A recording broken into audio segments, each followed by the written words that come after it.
정보가 있는 시사 토크쇼 장윤선의 팟짱.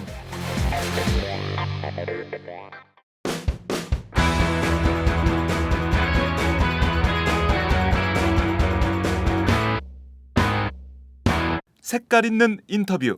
색깔 있는 인터뷰 시작하겠습니다. 박근혜 대통령이 요구한 새누리당 유승민 원내대표의 거취 문제가 현재 소강 국면으로 접어든 상황입니다. 국회법 개정안에 대한 대통령의 제의 요구 사태가 오는 6일 본회의 결과로 마침표를 찍게 될 것인가 촉각이 곤두서는 상황인데요. 오늘은 3선의 중진 새누리당 정두원 의원님을 모시고 이번 사태의 쟁점 또 향후 당청 관계까지 전망해보는 시간을 갖도록 하겠습니다. 의원님 어서 오세요. 네, 안녕하세요. 네, 오랜만에 뵙겠습니다. 네, 감사합니다. 네. 박근혜 대통령이 지난달 25일이죠. 야당에서는 이것을 6.25 사변이다 이렇게 부르기도 하는데요. 지난달 25일에 국회법 개정안에 대한 거부권 행사하면서 유승민 원내대표를 향해서 사퇴해라 이런 압력을 행사해서 파문이 일고 있습니다. 우선 이 사태 전반적으로 좀 어떻게 보고 계십니까? 부끄럽고 창피한 일입니다. 정말 죄송하다고 생각하고요. 그러니까 지금 경제가 이제 추락하고 있고 메르스 사태 때문에 더욱이 민생이 이제 파탄 지경에 이르고 있는데 정부 여당이 이런 내부 일로 국민들에게 심려를 끼치고 못 볼 모습을 보여드려서 정말 죄송합니다. 사과드립니다. 그 대통령 같으세요. 아니, 저 개인적으로. 네, 사과 담화를 발표하시는 것 같은데 우선 지금 상황을 보면 정의화 국회의장이 6일날 그 본회의를 열겠다. 그래서 제의 결과를 결정하겠다 이런 입장을 밝혔는데요. 김무성 대표의 경우에는 들어가서 당의 입장을 밝히겠다 이런 입장을 밝히고 있고 유승민 원내대표의 경우에는 표결에 참여하지 않겠다 이런 입장을 밝혔습니다. 그래서 한 당 안에서 당대표와 원내대표의 입장이 좀 스탠스가 다른 거 아니냐 이런 분석들이 나오는데요. 그 점은 좀 어떻게 보십니까? 그러니까 표결을 하냐 안 하냐 그 차인가요? 네. 이제 표결에 참여하느냐 마느냐겠죠. 예, 그러니까 지난번에 이제 많은 사람들이 찬성을 한 거를 이번에 또 이제 반대한다는 게 부담스러운 거죠. 그러니까 아마 이제 유승민 원내대표는 각 의원들이 부담을 좀 덜어줘야 되겠다. 그리고 이제 찬성했던 사람이 반대로 하면은 자기가 잘못했다는 게 이제 명시적으로 이제 의사표시를 한 거잖아요. 원내대표가. 그러니까 유승민 대표 입장에서는 그냥 표결 안 하는 게 좋겠다고 얘기할 겁니다. 그러니까 어쩌면 이제 자기 안에 배반이 일어나는 것을 용인하는 꼴이 되기 때문에 그런 최소한 정치 도리에서 찬성했던 것을 또다시 이제 대통령의 뜻에 따라 입장을 바꿔야 되는 자기 배반은 최소한 있지 않도록 방어해주겠다. 그러니까 새누리당 의원들을 좀 지켜내겠다 이런 판단을 했다는 건가요? 새누리당 의원들도 그렇고 자기 자신도 그렇고. 들어가서. 네, 이제 그게 네. 그러면 우리가 원내대표의 네. 뭐 따라서 그렇게 찬성을 했는데 원내대표가 그때 잘못했던 거구나 이렇게 입장 표시를 하는 거잖아요. 그러니까 그런 것도 본인한테 부담스러운 거죠. 하여간 뭐 이런 잔잔한 얘기하는 게 너무나 좀 네. 그렇습니다. 네. 근데 어쨌든 뭐 그런 의미가 있습니다. 네, 어찌됐든 지금 그거는 비공개잖아요. 공개 투표는 아니기 때문에 누가 어떤 표를 던지는지에 대해서는 확인할 수 없는데 굳이 뭐 그런 결정을 할 필요가 있었을까요? 싸잡아서 그렇게 평가를 할 수가 있죠. 저 당 의원들은 옛날에는 찬성하더니 이제 반대 참 이상한 사람들이다. 이제 이렇게 생각하지 않겠어요? 네, 그렇군요. 말씀하신 대로 지금 유승민 원내대표를 쫓아내면 새누리당이 내년 총선에서 패배할 것이다. 이런 진단을 하셨습니다. 그 진단의 포인트, 근거 이런 것은 어떤 건가요? 그 지난 의총에서 네. 어쨌든 의원 압도적인 다수가 이제 원내대표 재신임을 한 거거든요. 근데 그 다음 날 대통령이 한마디 했다고 다시 또 신임을 바꾸면은 국민들이 이 당을 뭐라고 보겠어요. 정말 우스운 당이다. 정말 창피한 당이 되는 거죠. 그런 면이 있고 또 하나는 어쨌든 유승민 원내대표가 이제 우리 당의 개혁적인 그런 상징성을 가지고 있거든요. 그래서 이제 논란도 많이 일으키고 했는데 특히 네. 이제 대편설 같은 경우는 굉장히 진보적인 대편설을 했죠. 네. 그런데 유승민이 쭉 쫓아냈다. 그러면 국민들이 볼 때 아, 저 당이 좀 개혁적으로 하나 했더니 다시 또 거꾸로 가는구나. 이렇게 받아들일 겁니다. 특히 수도권에서는 되게 이제 그런 게 민감하거든요. 영남이야 뭐 기본적으로 보수적인데 수도권은 중도 계층들이 많거든요. 에이, 저 당은 안 되겠다. 이제 이렇게 판단하는 거죠. 그리고 저희들은 되게 민감합니다. 우리는 현장에 있기 때문에. 당연히 총선에서 깨지게 돼 있습니다.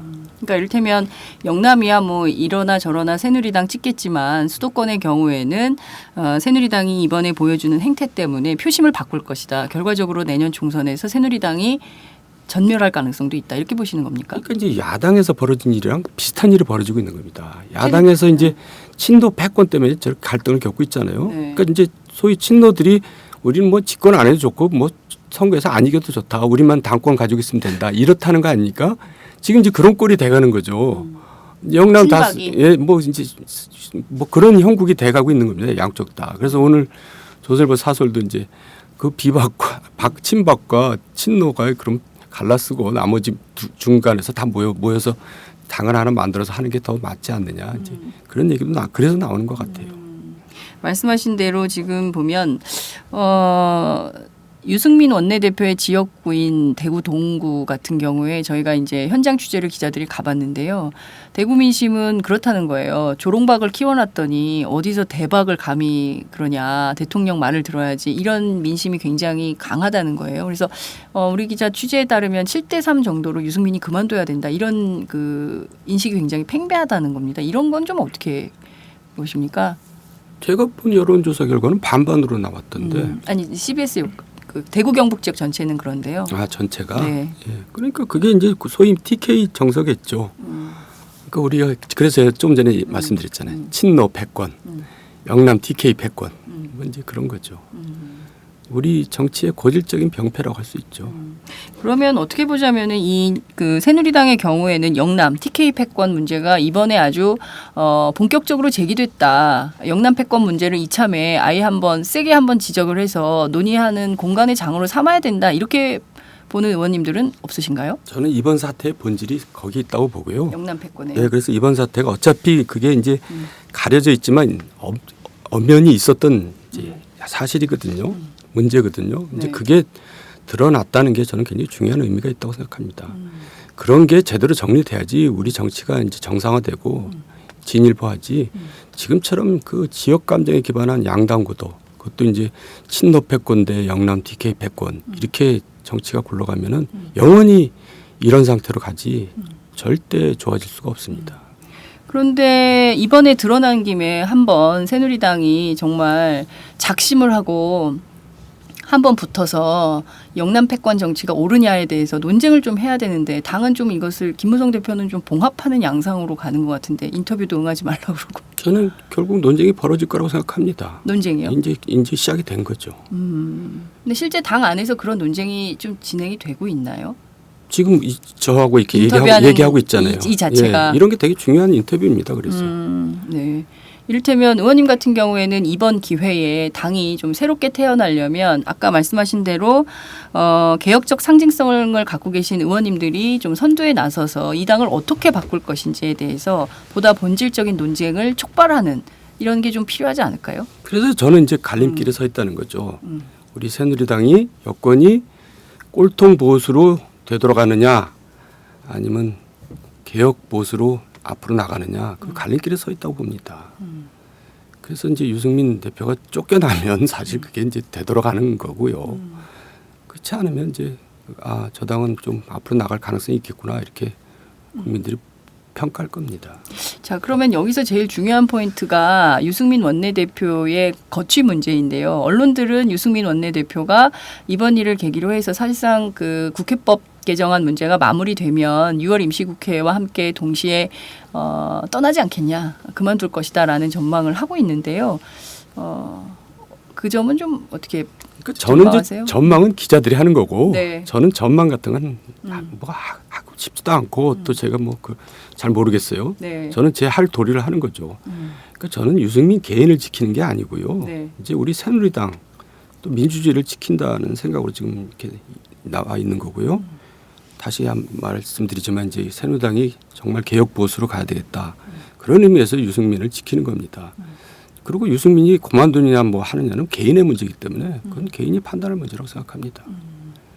근데 이제 사실 이 거부권이라는 게 이제 그 여러 가지 이게 이 일이 여러 가지를 함축하고 있다고 제가 말씀드렸는데 대통령이 거부권 행사는 저는 할 수 있다고 생각합니다. 저도 이게 위헌이라고 생각하거든요. 국회법 개정안이. 제가 대통령이라도 저는 거부권 행사했을 겁니다. 거부권 행사하면 되는 거지. 그러니까 거부권 행사할 때도 대통령께서 이렇게 얘기하셔야 된다고 생각합니다. 제가 국민의 대표인 국회에서 보낸 법을 거부해서 죄송합니다. 하지만 이건 굉장히 위헌이고 여러 가지 문제가 많습니다. 그러니까 이해해달라. 국회에다가도 양해를 구해야 됩니다. 이렇게 해서 내가 불가피 보냈으니 여러분들 양해해주고 또 여러분들 각자 일 열심히 잘 해주시기 바란다. 뭐 그러면 될 일입니다. 그럼 국회에서 뭘 제의를 하든 말든 그러면 끝날 일인데 거기다가 갑자기 왜 유승민 나가라고 나오는 거냐 이거죠. 그러니까 사실 국회에서 제의가 안 되면은 원내대표가 사실 책임지고 사퇴할 일입니다. 근데 청와대가 오히려 사퇴를 막은 꼴이 된 겁니다. 사퇴할 일을 갖다가 내린다고 이렇게 했으니 쫓겨나가면 안 되잖아요. 우리가 뽑은 대표를 왜 쫓아냅니까? 자기가 알아서 그만두면 몰라도. 그렇게 돼버렸어요. 어떻게 보면 대통령이 유승민을 못 나가게 만든 꼴이 된 겁니다. 저는 참 세상 일이 참 이상한 일이 많은데. 오히려 박근혜 대통령이 이를 뒤죽박죽 처리하면서 문제가 더 꼬였다. 결과적으로 그렇게 됐다 이거죠. 네. 자, 앞서 하나하나 꼼꼼히 좀 들여다보도록 하죠. 우선 국회법 개정안에 위헌적 요소가 있다라고 말씀을 해주셨는데요. 박근혜 대통령과 같은 입장에서 위헌적 요소가 있다고 보시는 겁니까? 아니면 의원님께서 보시는 또 다른 포인트가 있으신 겁니까? 제가 행정고시 출신인데요. 네. 헌법하고 행정법이 필수 과목입니다. 예. 그래서 교과서를 보면은 그건 당연히 위헌입니다. 그러니까 국회가 이제 행정입법이 잘못되면 견제해야죠. 견제할 수는 너무나 많습니다. 뭐 국정감사도 있고 예산심의도 있고 뭐 대정부질의도 있고 뭐 그런 걸 통해서 다 견제하는 거거든요. 네. 그러니까 그걸 고쳐라라고 견제는 할 수 있어도만 이건 내가 직접 고치겠다는 꼴이거든요. 집행까지 하겠다는 거는 행정부 영역이란 말이에요. 서로 그러기 시작하면 정말 상권 분립 체제가 무너집니다.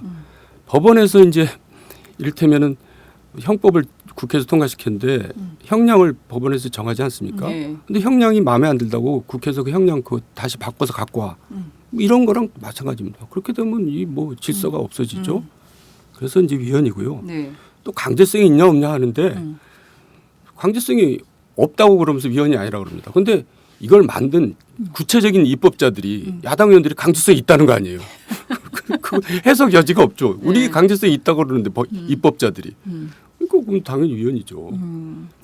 그와는 별도로 해서 그러면 국회법 개정안 자체에 대해서는 당연히 이제 헌법이 규정한 대통령의 권한이기 때문에 거부권 행사에서 제의 요구해서 갈 수 있는데 그것을 오히려 거부권 행사는 다 정상적인 절차라고 모든 다수의 의원님들이 말씀을 하시는 것 같습니다. 그런데 거부권 행사하면서 쏟아낸 그 말들에 오히려 더 문제적 발언들이 많이 있다 이렇게 지적을 하는데요. 말씀하신 대로 여당 원내 대표를 향해서 뭐 국민들이 나서서 심판을 해달라 이런 얘기를 했어요. 그래서 관련해서 야당에서는 이것은 선거법 위반 소지도 있다 이런 지적도 하거든요. 그 점은 좀 어떻게 보십니까? 저도 그 당시 의총에서 네. 대통령 이제 말씀하신 게 이제 자료로 왔더라고요. 그래서 읽어보는데 도통 이해할 수가 없어요. 이게 누구한테 한 말인지 이게 무슨 뜻인지. 그래서 참 알 수 없다 그런데 이제 그걸 가지고 지금 유승민한테 했다. 그러니까 네. 선거법 위반이라는 거 아니에요? 그러니까 이제 그렇게 해석을 해갖고 선거법 위반이라는 거는 좀 무리한 거죠. 그러니까 뭐 저는 선거법 위반이라고 생각하지는 않고. 선거법 위반은 아니다. 아니, 근데 거기 무슨 얘기를 한지 저도 잘 모르는데 그게 어떻게 선거법 위반입니까? 근데 여당 원내 사령탑에 대한 얘기를 쭉 하잖아요. 이제 전체 15분간 이제 박근혜 대통령 국무회의 발언록이 나왔는데 그 발언 가운데 여당 원내 사령탑이면은 원내 대표를 얘기하는 거고 서청원 의원의 주장대로 전직 원내 총무 이렇게 보면 연관성이 있는 것이고요. 결과적으로는 유승민 대표를 겨냥해서 박근혜 대통령이 찍어서 얘기한 거기 때문에 결국 이 국민 심판의 대상은 유승민이다 이렇게 보는 거거든요. 그렇게 유추 해석해서 법 위반이다 하는 건 무리라는 얘기죠. 그러니까 선거법 위반까지 몰고 갈 사안은 아니다 이렇게 보시는 건가요? 네, 저는 그건 좀 무리한 주장이라고 생각합니다. 네.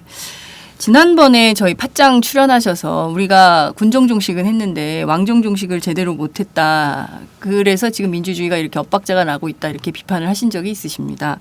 이번 사태도 그 일환으로 이해할 수. 마찬가지죠. 그러니까 87 체제 이후 우리가 민주화됐다고 하잖아요. 네. 근데 이제 외양상 민주화죠. 실질적으로는 이제 민주화가 된 게 아닌 겁니다. 특히 이제 정치 지도자들이 권력관이 이제 권력이라는 게 공공재거든요. 권력은 국민한테 있다. 근데 국민이 권력을 직접 행사할 수 없으니 선거를 통해서 대통령, 뭐 국회의원들한테 위임한 거 아닙니까? 그것도 법에 근거해서 위임한 겁니다. 네. 근데 그거를 갖다 위임받은 사람들이 다 내 거라고 생각하는 겁니다. 국민 게 아니라. 그러니까 이제 공공재를 사유물로, 그러니까 제가 그걸 권력의 사유화라고 처음 얘기했습니다. 네. 그렇게 권력을 공공재로 인식하지 않는 한 이거는 민주주의가 아니다. 이제 역대 대통령이 다 마찬가지입니다. 뭐 예외가 없습니다. 다 그렇게 생각을 하더라고요. 그러니까 이제 통치를 하는 겁니다. 정치를 하는 게 아니고. 그래서 제가 링컨 얘기를 이제 예를 드는 건데요. 링컨 대통령이 이제 참 꼴찌 후보였거든요. 네. 노무현이랑 대통령이랑 똑같은 겁니다. 근데 이제 대통령이 됐어요. 그러니까 사람들이 전부 다 이민 가겠다 이런 거 아닙니까? 미국에서도 그랬을 겁니다. 쟁쟁한 후보들이 야, 제가 대통령이 되다니. 그러니까 이제 링컨이 다 그 사람들을 설득해서 내각으로 다 끌어들입니다. 막강한 내각이 된 거죠. 근데 내각회의가 이제 난상 토론입니다. 맨날 고함이 오가고 뭐 책상을 치고. 근데 이제 밤마다 링컨이 하는 일이 뭐냐? 장관집을 찾아가는 겁니다. 예고도 없이. 그래서 밥 달라. 밥 먹으면서 이제 설득을 하는 겁니다. 낮에 있었던 사건에 대해서. 네. 그리고 설득을 하고 설득이 안 되면 또 받아들이고 정말 대단한 사람이죠. 이 관용과 인내입니다. 그러네요. 화신입니다. 나중에는 그 국무위원 내각 국무위원 모두가 링컨을 진정으로 존경하고 사랑합니다. 지금 우리가 전부 존경하고 사랑하잖아요. 그게 정치입니다. 통치가 아니잖아요. 링컨이 한 게.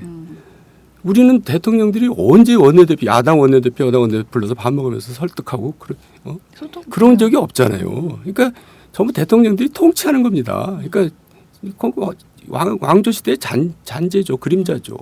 또 국민들이 또 그걸 그대로 자연스럽게 받아들입니다. 지금 아까 당청이란 말 쓰셨잖아요. 네. 이 말도 이게 통치 시대의 그 상징적인 용어입니다. 그래요. 과거엔 사실 또 당청이란 말도 안 썼어요. 당정이지 어떻게 당청입니까? 지금 행정부가 사라졌어요. 그러니까 대통령이 지금 힘든 겁니다. 본인 스스로가. 네. 대통령은 일하는 사람이 아니에요. 일을 시키는 사람이지. 행정부가 일을 해야 되잖아요. 그런데 행정부가 사라지고 대통령이 다 일하는 것처럼 됐고 모든 책임을 뒤집었습니다. 스스로 자초한 문제 아닙니까? 어쨌든 근데 지금 저 기자들도 그냥 당청이라는 말을 자연스럽게 써요. 물론 현실이 그러니까. 네. 하지만 그 말 자체가 통치를 상징적으로 보여주는 말입니다.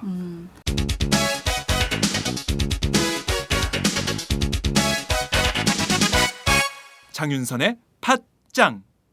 물론 저는 통치의 영역도 있을 수 있다고 생각합니다. 대통령이 정치도 굉장히 중요하지만 통치의 영역도 분명히 존재한다고 보는데 문제는 권력의 사유화의 포인트가 있는 것 같습니다. 이것은 내 거니까 내 권력을 계속 유지하고 내 말 들어. 내 말 안 들으면 니네 다친다라는 방식으로 전국을 경색시키는 게 지금 한두 번이 아닌 것 같거든요. 박근혜 대통령이. 박근혜 대통령만 그런 게 아니라 이명박 대통령도 그랬고 노무현 대통령도 그랬고 그전에 다 그랬습니다. 네. 이제 어찌됐든 전직 대통령들의 이 통치 수단, 그리고 그러니까 통치를 수단화하는 방법에 대해서 의원님께서 계속 이제 수미대 일관하게 이제 지적을 하고 계시는 건데요. 문제는 이게 좀 변화되는 지점이나 포인트가 필요한데 여전히 지금 박근혜 대통령은 변화의 가능성은 좀 없지 않나 이런 분석 진단도 있는데요. 바뀔 수 있을까요? 그런. 아이고 그렇게 잘 바뀌셨으면 좋겠어요. 근데 결국 이제 레임덕 문제 때문에 이런 일이 또 생기는 거잖아요. 아, 레임덕. 그 대통령 입장에서도 힘이 빠지면 안 되죠. 근데 이제 힘을 빠지니까 이제 힘을 더 쓰는데 힘이 빠진데 힘을 쓴다고 되냐 이거죠. 그것도 역대 대통령이 다 마찬가지입니다. 레임덕이 오니까 자꾸 힘을 쓰려고 그래요. 박근혜 대통령이 이미 레임덕에 왔다 이렇게 보시는 거죠. 아니 그걸 이제 방지하려고. 그러다 보니까 힘을 자꾸 쓰는데 힘이 없는데 힘이 안 써지죠. 네. 그러니까 그 힘으로 할 일이 아니고 정말 국민들한테 이제 낮은 대로 내려오면 됩니다. 아 내가 참 여러 가지 잘못이 많다. 뭐 부족하다. 좀 도와달라.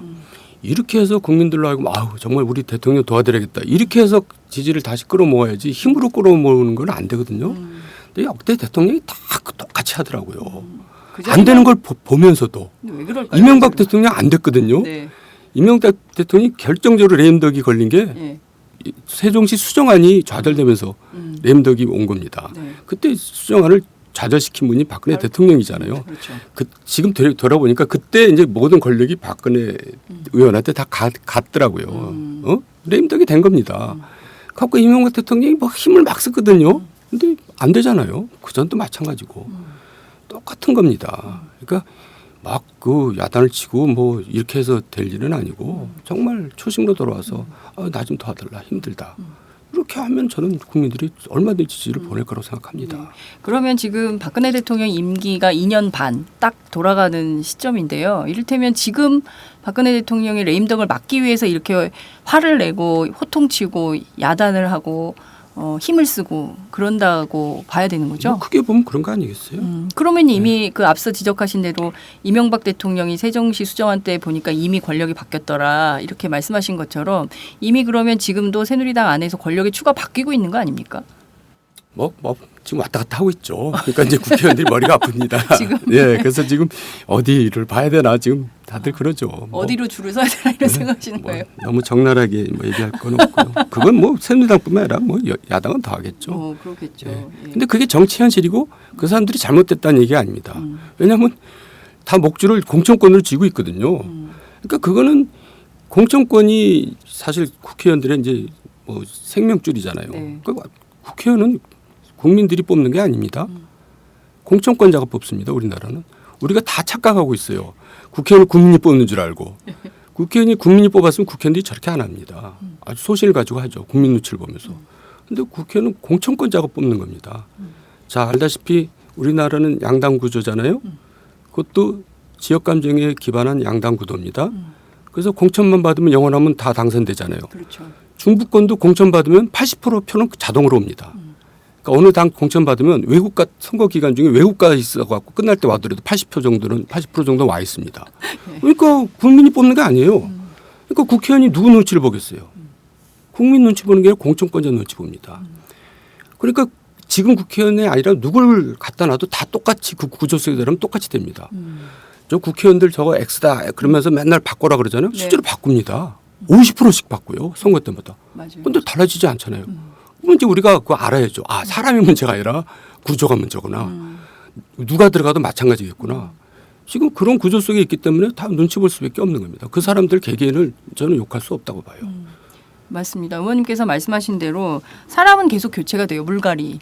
뭐 이를테면 호남권 물갈이, 뭐 중부권 태풍 막 이러면서 기자들도 기사를 굉장히 많이 쓰고 이러는데 한국 정치는 그대로예요. 변화되지 않고 바뀌는 건 하나도 없고 국민들이 정치에 대해서 염증 내고 왜냐하면 본인들이 의사표시를 해봐야 그것이 전혀 의회에 반영되지 않기 때문에 정치 불신은 깊어지고 정치를 막 그 판멸하고 그러니까 그 구조를 봐야 되는데 네. 사람을 보면 답이 안 나온다는 거죠. 그래서 정치인들 저 XX다라고 욕하면 할수록 네. 그 구조는 공고화되고 그 상태는 더 악화되는 겁니다. 그래서 기자들 사이에서 이런 분석이 6월 25일 이후에 돌았어요. 박근혜 대통령이 이번에 저렇게 정말 상상을 초월하는 수준으로 공개 비판을 통해서 유승민 대표를 지목한 것은 내년 총선의 공천권을 주기 위한 포석이다 이런 얘기를 했거든요.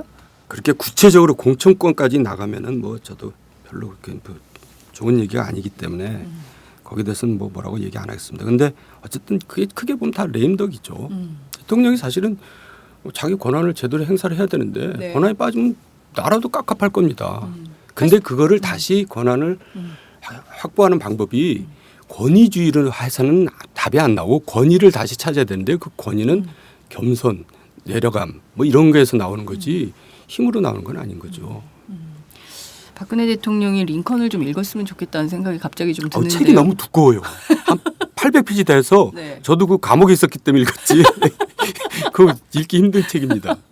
아 그렇군요. 감옥을 가야만 읽을 수 있는 책이 바로 그래서 링컨이군요. 축복인 거죠. 아 그래서 예. 축복인 겁니까? 예. 예, 알겠습니다. 그 유승민 원내대표에 대한 칼을 겨누기 시작하니까 사실 김무성 대표가 더 이렇게 막 그 혼비백산하면서 제대로 스탠스를 못 잡고 있어서 오늘은 이 말을 했다, 내일은 저 말했다. 그래서 저분이 도대체 그 입장이 뭐냐 이런 비판들도 이제 그 나오는 것 같은데요. 결국에는 박근혜 대통령이 김무성 체제까지도 무력화하려는, 그러니까 당권 전체를 좀 흔들려는 거 아니냐 이런 비판도 있는 것 같아요. 그런 구체적인 얘기에 대해서 제가 뭐 저 안에 있는 사람이 무슨 네. 평론가처럼 얘기할 수 없잖아요. 네. 뭐 그렇게 생각하시면 뭐 그런 면이 있겠구나 저도 이렇게 받아들이겠는데 네. 어쨌든 김무성 대표는 이번에 많이 전 깨달았어야 된다고 생각합니다. 그러니까 지금 여권에서는 거의 독식판이잖아요. 그렇죠. 거의 여권 후보로서 이제 저 자리 잡아가고 있는데, 근데 그거를 이제 후보가 목표가 됐던 거죠. 그러니까 대권이 목표여야지 대권 후보가 목표인 것처럼 된 겁니다. 그러니까 여기저기 눈치 봐서 후보가 되려고 하면 결국 언젠가는 흔들리고 뭐 바람 불면 날아갈 수가 있습니다. 그러니까 국민한테 확실한 지지 기반을 만들어서 그걸 지켜낼 생각을 하셔야지. 우리 대통령 눈치도 보고 이렇게 해가지고 후보를 자리를 굳힌다는 건 너무나 그 위태한 겁니다. 그러니까 대표께서는 이번 기회에 확실하게 국민들을 바라보고 정치를 해야 되겠다라고 아마 생각을 하셨겠죠. 그렇지 않으면 굉장히 허약한 겁니다. 누구든지. 박근혜 대통령이 이명박 대통령 표를 봤습니까? 자기 표를 만들어가지고 대권을 먹는 거거든요. 노무현도 마찬가지고. 노무현이 뭐 김대중 표를 의식합니까? 내 표를 만들어서 하죠. 그러니까 대권을 갖는 사람들은 확실한 국민적인 지지 기반을 가지고 도전을 해야지. 그냥 남의 표에 얹혀가지고 갈 생각하면 안 되는 거죠. 그렇죠. 말씀하신 대로 김무성 대표가 지금 정두원 의원님의 고언을 듣는다면 보다 더 좀 그 본격적인 자기 정치를 해야 되는데 박근혜 대통령이 자기 철학과 자기 정치를 하지 말라고 또 훈시를 내리셔가지고 이런 게 시험된 겁니다. 여기서 확실하게 자기 소신대로 자기 길을 간다면은 국민들이 지지를 보내죠. 기반이 마련되는 거죠. 그러면 그러니까 이런 게 오히려 기회일 수가 있는 겁니다. 항상. 김무성 대표한테 예, 누구나 다 마찬가지였습니다. 돌이켜 보면 박근혜 대통령이 세종시 수정안을 반대할 때 얼마나 그게 위험한 겁니까? 현재 권력한테 이제 저항하는 거잖아요. 네. 정말 막강한 권력인데, 근데 거기 도전해가지고 자기가 그걸 쟁취하는 겁니다. 그러면서 국민 지지가 지금 만들어내고. 근데 지금 김무성 대표는 별로 그런 게 아니에요. 그렇게 해가지고 대권을 어떻게 먹습니까? 저는 김무성 대표를 개인을 걱정하는 게 아니라 우리 새누리당을 걱정하는 거죠. 유력한 후보인데 유력한 후보가 저렇게 허약해서 어떻게 우리가 집권하겠냐 이거죠. 말씀하신 대로 지금 보면 야권에는 뭐 지지도가 높은 후보들이 꽤 있습니다. 뭐 박원순 시장도 있고 문재인 그 새정치민주연합 대표도 있고 뭐 또 안철수 의원도 있고 뭐 등등등등 이렇게 후보군을 안철수는 아닌 것 같은데. 뭐 하여튼 7%인가? 뭐 하여튼 빼고 그러면 거기는 빼고 이제 2명인가요? 그러면 뭐 어찌됐든 이렇게 후보군을 형성을 하고 있어요. 넓게 뭐 안희정 뭐 저기 쭉쭉 포함해서. 근데 새누리당은 몇 명 없어요. 그 몇 명 없는 가운데 또 지지율도 낮아요. 사실 이게 총선도 문제지만 새누리당 경우에는 대선도 문제 아닌가 싶어요. 그래서요. 그래서 김무성 대표가 잘하셔야 되는데 국민을 봐야 됩니다. 영어로 어렵게 말하면 고잉 퍼블릭을 해야 됩니다. 고잉 퍼블릭. 네. 아메리카 다녀오셨습니다. 네. 말씀하신 대로 지금 보면 큰 틀에서 보면은 새누리당의 위기가 봉착한 것이고 여기서 지혜롭게 넘기지 못하면 이 산을 못 넘을 수도 있겠다라는 생각이 드네요. 예. 아주 굉장히 시험대입니다. 이번 사태가. 그러니까 굉장히 국민들한테는 죄송하지만 네.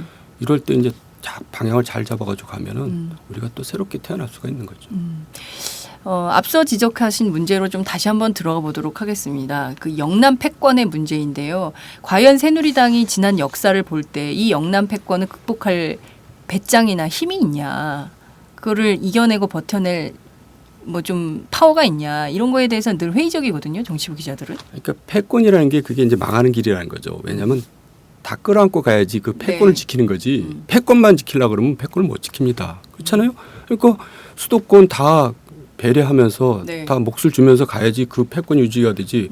나중에 수도권도 다 떨어져나고 혼자 남으면 그 패권이 안 되잖아요.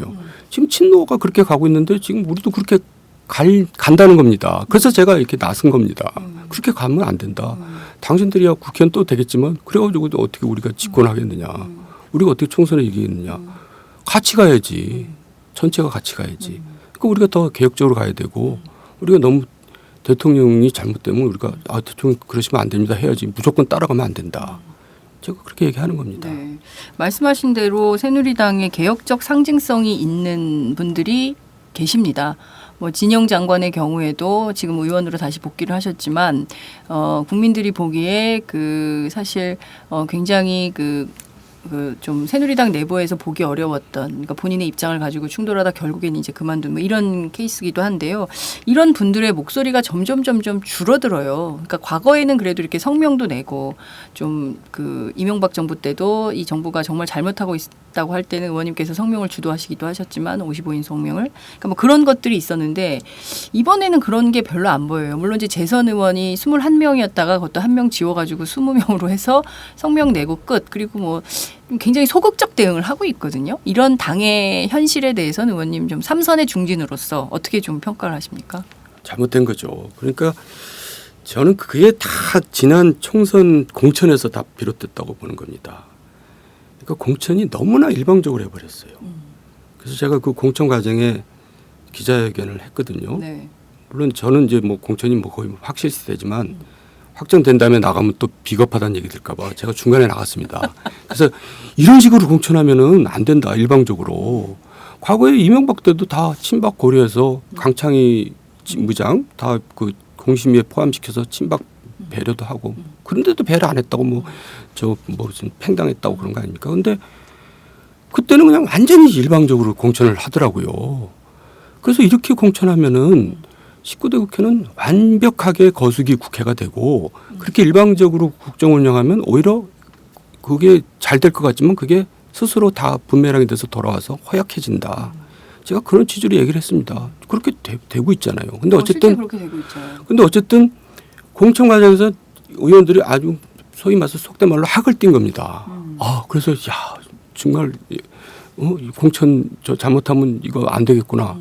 저는 너무나 그 전에도 공천이라는 게 뭐 이렇게 공정하게 된 건 아니지만 그래도 다 반대파를 배려하고 목소리 어느 정도 인정하고 이런 거 모양새도 갖추고 그랬거든요. 그때는 전혀 그런 게 없었어요. 완전 배제 네. 뭐 이렇게 했거든요.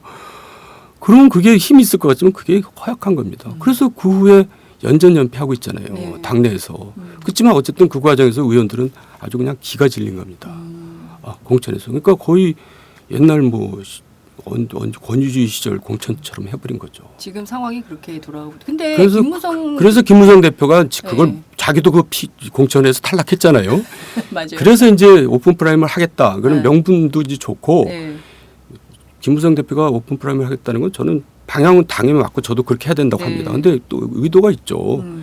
그 대통령의 영향력에서 의원들을 좀 풀어주겠다는 그래서 자기가 그 영향을 확보하겠다는 그런 계산도 있다고 봅니다. 그런 것처럼 그때 공천이 너무나 험악했어요. 그렇게 험하게 공천하면은 그렇게 결국은 그게 부메랑이 됩니다. 결국 지금 상황은 그러니까 옛날에 네.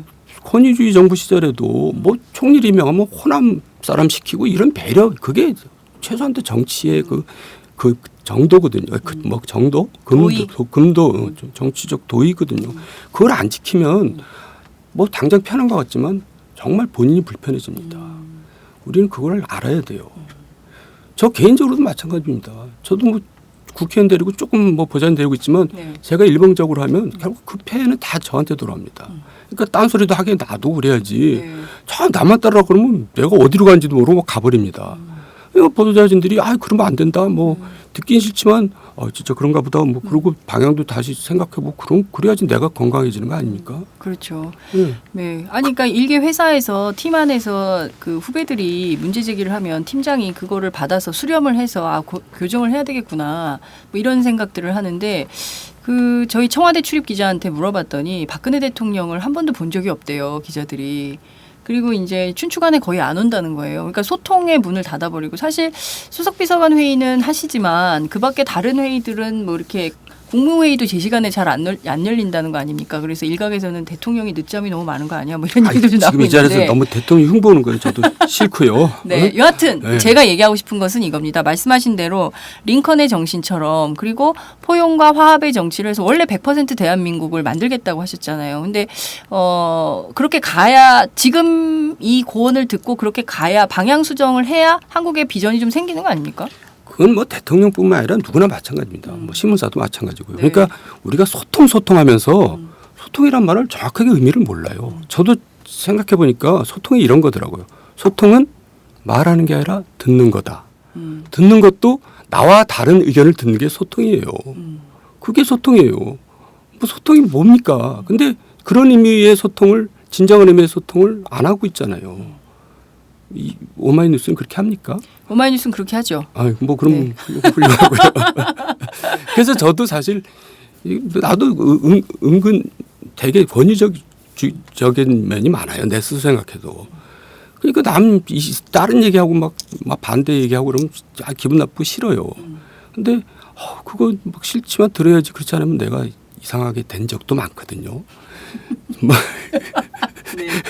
그 기본적인 상식이죠. 네. 그러니까 뭐 국정운영도 마찬가지입니다. 그걸 얘기를 다른 의견을 안 듣고 국정운영하면 정말 본인한테 제일 그게 위험한 거죠. 그러니까 저는 사실 이번 사태를 겪으면서 이런 생각이 좀 들었습니다. 우리나라 보면 역대 대통령이 퇴임한 다음에 존경받는 대통령이 없잖아요. 다 욕만 먹지. 근데 박근혜 대통령도 퇴임하면 그렇게 되겠구나. 그게 좀 불안한가? 뭐 이런 생각도 좀 들었어요. 그러니까 그게 제가 이제 정치를 안 하고 통치를 해서 그렇고 이미 시대는 이제 왕조 시대가 아닌데 네. 통치를 해버리니까 그렇게 되는 겁니다. 그래서 이제 저는 뭐 쉽다고 생각합니다. 어떻게 보면. 그러니까 내가 통치를 하면 안 되겠구나. 정치를 해야 되겠구나. 그래서 정말 여야 원내대표 수시로 뭐 원내대표 아니라 국회의원도 뭐 나 같은 사람 인간도 네. 불러다가 당시 자꾸 이상한 얘기하던데 왜 왜 그러는 그러냐? 거야? 도대체 왜 그래? 네. 그리고 내 뜻이 이런 거였어. 좀 이해 좀 해달라. 그러면 제가 뭐라 그러겠습니까? 저는 막 감옥할 겁니다. 정말. 대통령이 저렇게까지 나를 불러다 얘기하시는데. 그리고 그분을 존경하지 않겠어요? 사랑하고. 나와서 말씀하시겠죠. 스피커가 돼서. 그래. 근데 그게 굉장히 뭐가 그게 불편한지 잘 모르겠어요. 역대 대통령 다 마찬가지입니다. 그러니까 본인들이 자꾸 통치를 하려고 그래서 그런 거죠. 네.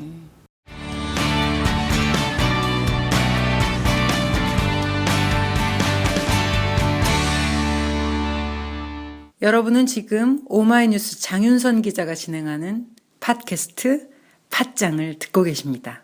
술 한 잔 걸치셨네. 오이대리 운전 불러드릴게요. 불러봐. 1688 오이오이 불러주세요. 1688 오이오이 대리운전 1688 오이오이 불러주세요. 1688 오이오이 대리운전 처음 이용하시면 만원 상품권 드려요. 1688 5252. 자, 그 말씀하신 대로 박근혜 대통령이 태도만 좀 바꿔준다면 한국 정치가 훨씬 발전할 수 있는 계기가 마련될 텐데 그게 안 되는 상황이다라는 점에 대해서는 다들 모두가 좀 답답해하는 것 같습니다. 저는 그러니까 지금 박근혜 대통령 개인 자연인만 그런 게 아니라 네. 우리나라 대통령이 다 그랬고 네. 우리나라 정치가 다 그렇게 돼 있습니다. 그럼 이번 기회에 그걸 좀 바꿔야 되는 거 아닙니까? 말씀하신 그 오픈 프라이머리 제도라도 도입을 해서 누구 한 사람에 의해서 공천권이 좌우되는 것이 아니라 국민 민의를 반영하는 방식으로 공천제도가 바뀌어야 되는 거 아니냐는 거죠. 그래서 어쨌든 한나라당은 새누리당은 네. 오픈 프라이머리를 당로로 정했습니다. 네. 근데 야당에서도 한다고 그러면서 그렇죠. 안 합니다. 음. 야당이 지금 당권 투쟁을 하고 있잖아요. 네. 당권이라는 게 뭡니까? 공천권이에요. 그러니까 지금 기득권자들이 공천권을 안 내놓겠다는 겁니다. 우리는 어쨌든 명시적으로 내놓겠다 했거든요. 그러니까 저는 우리나라 국정 혼란의 진원지가 야당이라고 생각합니다. 야당이요? 네. 그러니까 야당이 저렇게 헤매고 있으니까 이 여당도 허약해지는 겁니다. 긴장이 안 되는 거잖아요. 여당이 허약하니까 정부도 허약해지는 거죠. 야당이 강해야지 여당도 강해지고 정부도 강해지는 겁니다. 야당이 저렇게 지리멸렬하니까 나라 전체가 지리멸렬하는 겁니다. 그래서 야당이 저는 국정 혼란의 진원지라고 보는 겁니다. 야당이 정말 저는 야당이 저렇게 헤매니까 우리가 좋다가 아니라 정말 걱정되는 겁니다. 그래서 근데 이제 이게 기득권들을 안 내놓기 때문에 그러거든요. 네. 뭐 문재인 기득권을 안 내놓겠다는 거거든요. 자기가 지금 공천권을 내려놓으면 당 대표라는 게 없어지는 겁니다. 그렇잖아요. 당 대표가 무슨 의미가 있어요? 혁신위원회도 떴는데 잘 아니, 안 그러니까 다 거짓말들 하는 겁니다. 혁신이라는 게 뭐겠어? 공천권 내려놓는 게 혁신이지. 그럼 네. 당 대표 없어지는 겁니다. 그러니까 나 당 대표 없애겠다 해야지 혁신입니다. 네. 진정한 의미에 다 거짓말하고 있는 거예요. 김무성 대표는 뭐 진정성 있게 계속 얘기해서 당론으로 채택됐는데 그마저 아무도 뭐 안 믿고 있잖아요. 네.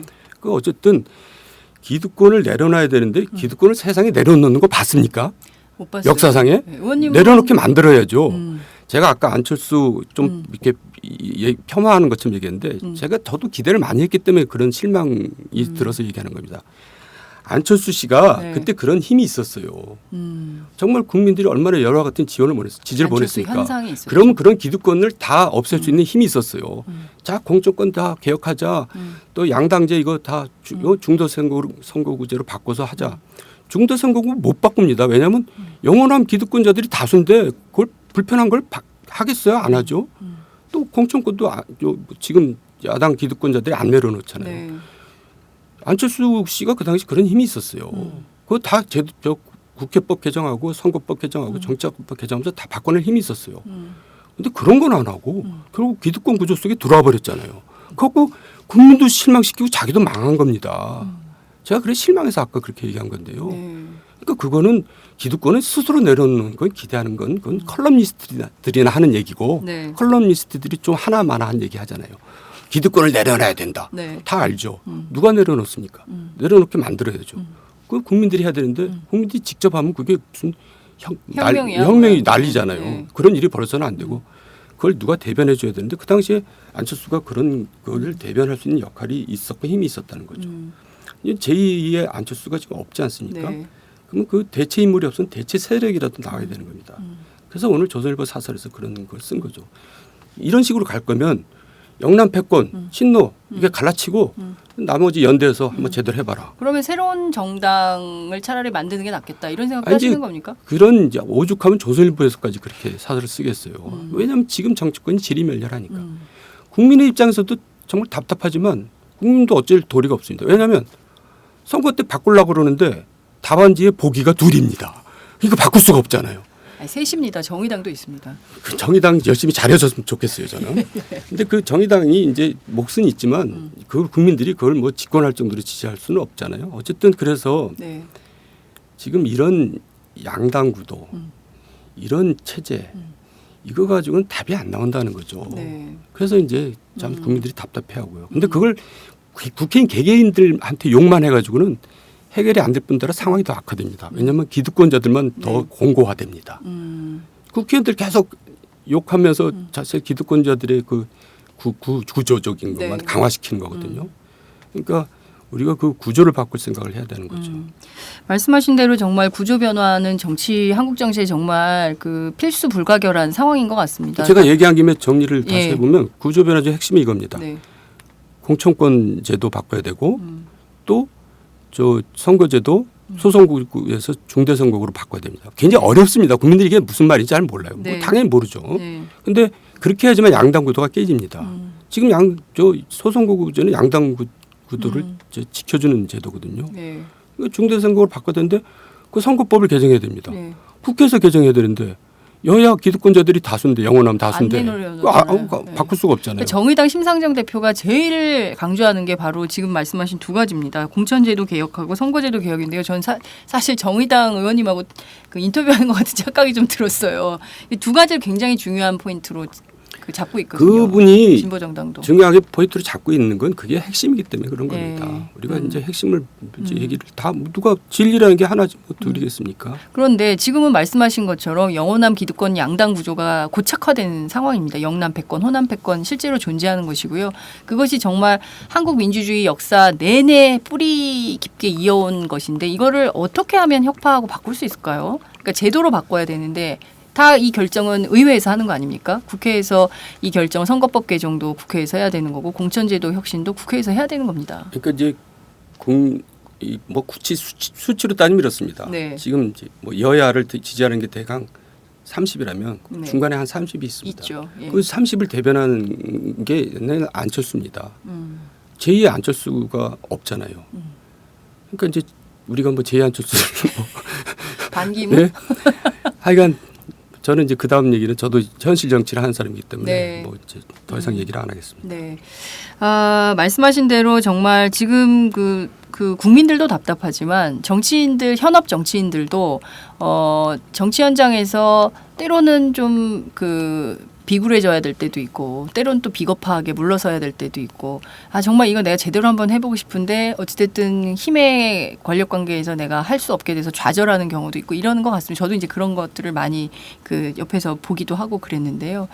이런 것들을 혁파해야 된다는 말은 평론가들도 하고 또 정치인 내부에서도 나오고 그런데 제도 개혁은 잘 안 되는 것 같아요. 그러니까 어디서부터 그 실마리를 좀 풀어나가야 된다고 보십니까?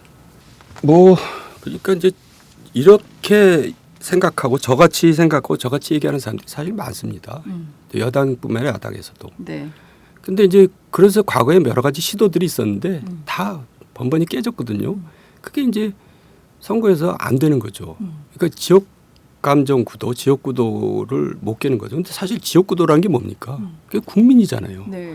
그러니까 사실 국민이 또 그렇게 결정을 해버리는 겁니다. 틈을 안 주는 겁니다.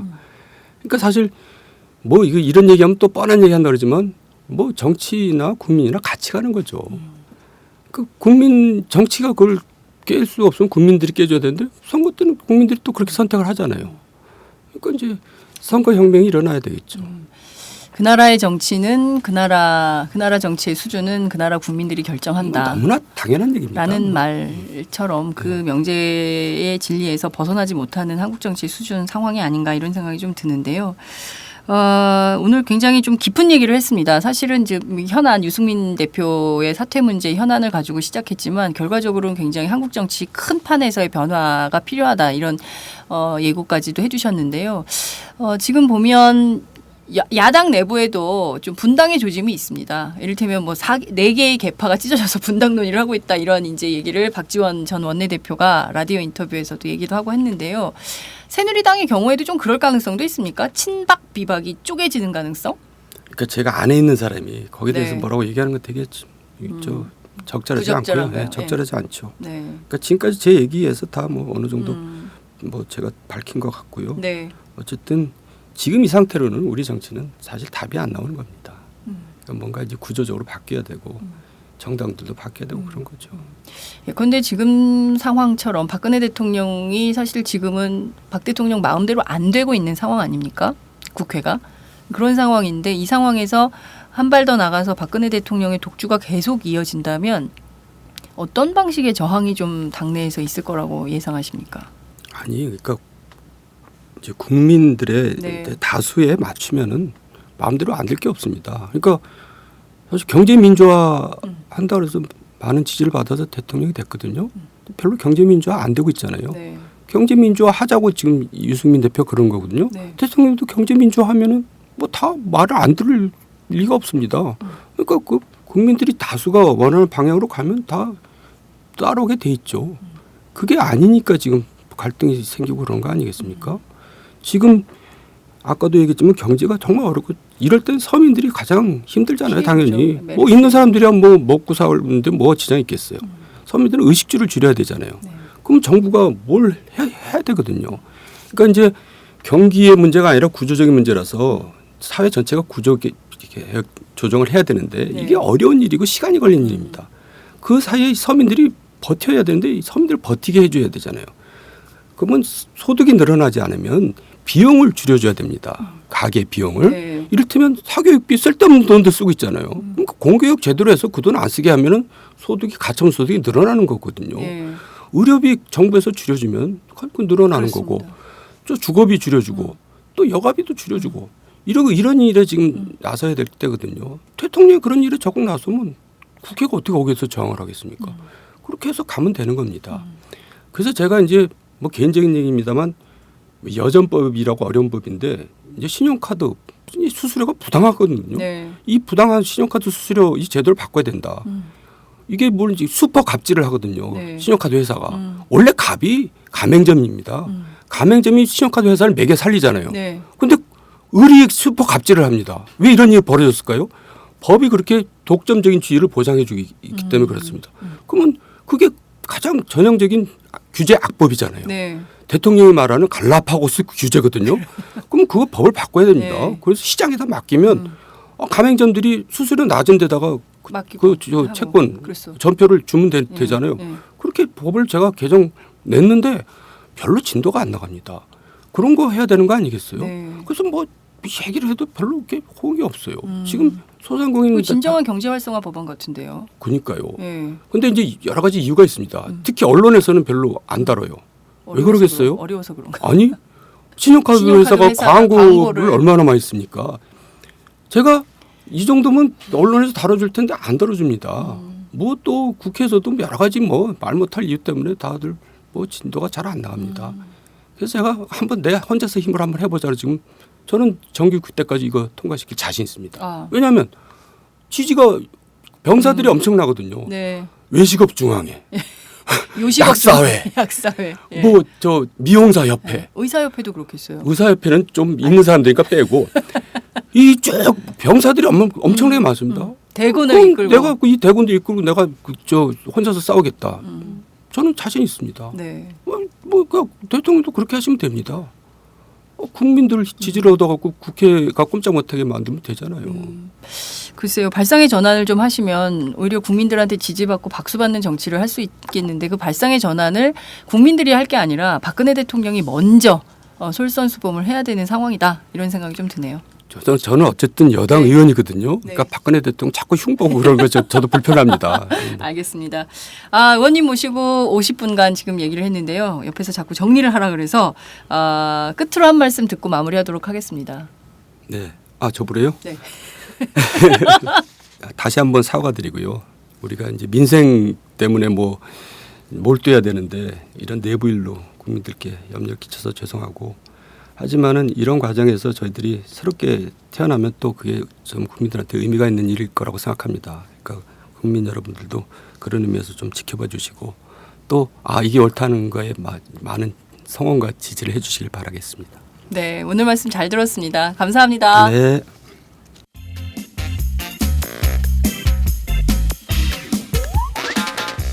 매일 정오 여러분의 점심시간 맛있게 씹어드실 뉴스를 보내드리는 장윤선의 팟짱.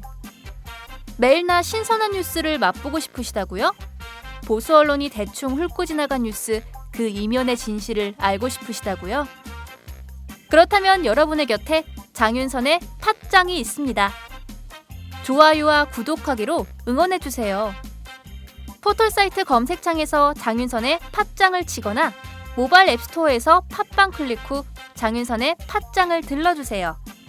요거 재밌네 할 때는 과감하게 좋아요를 눌러주세요.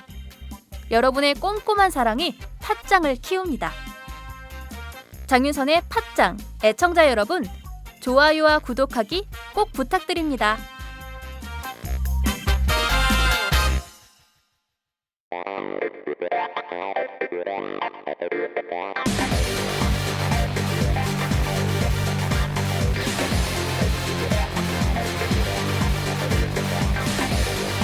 정보가 있는 시사 토크쇼 장윤선의 팟짱.